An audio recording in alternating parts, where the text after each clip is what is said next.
হাসরের ময়দানে আল্লাহ তাআলা যখন ফেরেশতাদের মাধ্যমে আগুনের শিকল দিয়ে টেনে জাহান্নামকে হাসরের মাঠে এনে দাঁড় করাবে, মনে করেন এখানে আইনা রাখবে, আমরা সবাই তাকাবো, এরকম হাসরের মাঠে যখন জাহান্নামকে আনা হবে, এই জাহান্নামের দিকে এক নজর তাকাইয়া হাসরের ময়দানের সমস্ত নাফরমান পাপী বেঈমান আবারও বলবে আল্লাহর কাছে, রব্বানা আখিরনা ইলা আজালিন করিব, আল্লাহ একটু সময়ের জন্য দুনিয়াটা আবার ফেরত দেন, হায়াত আবার ফেরত, সময়গুলো আরেকবার দেন, আরেকটু সময় দেন, নজিব দাওয়াতাক,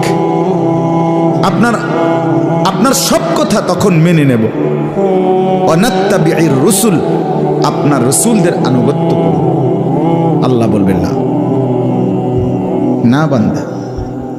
এখান থেকে কাউকে আর ফেরত দাও।